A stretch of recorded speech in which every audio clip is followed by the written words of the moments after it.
ప్రపంచ ఎయిడ్స్ దినోత్సవాన్ని పురస్కరించుకుని వికారాబాద్ జిల్లా తాండూరులో జిల్లా వైద్య ఆరోగ్య శాఖ దిశ స్వచ్ఛంద సంస్థ ఆధ్వర్యంలో సోమవారం ర్యాలీ నిర్వహించారు. తాండూరు జిల్లా ఆసుపత్రి ఆవరణలో తాండూరు సబ్ కలెక్టర్ ఉమాశంకర్ ప్రసాద్, జిల్లా వైద్య ఆరోగ్య శాఖ అధికారి డాక్టర్ స్వర్ణకుమారి జెండా ఊపి ర్యాలీని ప్రారంభించారు. జిల్లా ఆసుపత్రి నుంచి వినాయక చౌక్ కూడలి వరకు ర్యాలీ నిర్వహించారు. అనంతరం జిల్లా వైద్య ఆరోగ్య శాఖ అధికారి స్వర్ణకుమారి మాట్లాడుతూ జిల్లాలోని అన్ని ప్రాథమిక ఆరోగ్య కేంద్రాల్లో హెచ్ఐవి నిర్ధారణ పరీక్షలు చేస్తారని అన్నారు. జిల్లాలో 5 integrated counselling and testing centres ఉన్నాయని తెలిపారు. జిల్లాలో 2 హెచ్ఐవి ఎయిడ్స్ చికిత్స కేంద్రాలు ఉన్నాయని వివరించారు. జిల్లాలో 3800 మంది హెచ్ఐవికి చికిత్స పొందుతున్నారని వివరించారు.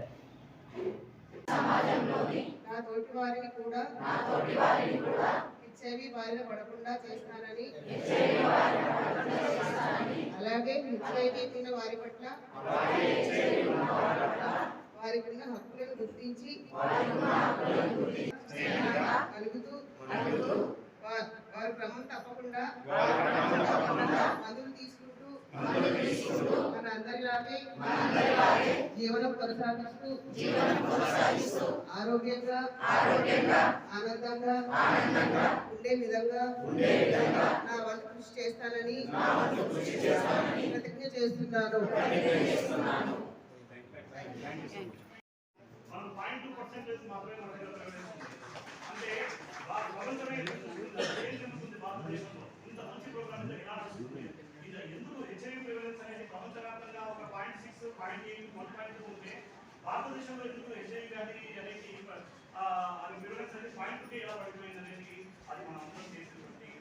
ట్రీట్మెంట్ అందించడం ఇవన్నీ కూడా సకాలంలో జరిగింది.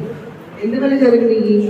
ఈ అందరి సహకారం, మన ఏఎన్ఎంస్ ఉన్నారు, ఆశాస్ ఉన్నారు, సూపర్వైజర్లు ఉన్నారు, ట్రీట్మెంట్ కూడా జరిగింది. కాబట్టి వాళ్ళందరూ ఇప్పుడు మన దగ్గర ట్రీట్మెంట్లో ఉన్నారు. ఐసీటీ సర్వీస్ ఎక్కడెక్కడ ఉన్నాయి? హైదరాబాద్లో ఉంది, వరంగల్లో ఉంది. కాబట్టి ఎక్కడికక్కడ ఎక్కడ ఎవరు కూడా మిస్ కాకుండా అందరినీ ఐడెంటిఫై చేసే అవకాశం కూడా ఉంది. అదేవిధంగా మనం కూడా పట్టుదలగా పనిచేయాలి. ఒక హెచ్ఐవి వచ్చిన వాడు ఎంత సపరేట్ అని తెలుసు కదా, వాళ్ళకి తెలిసి రావచ్చు, తెలియకుండా రావచ్చు. తెలియకుండా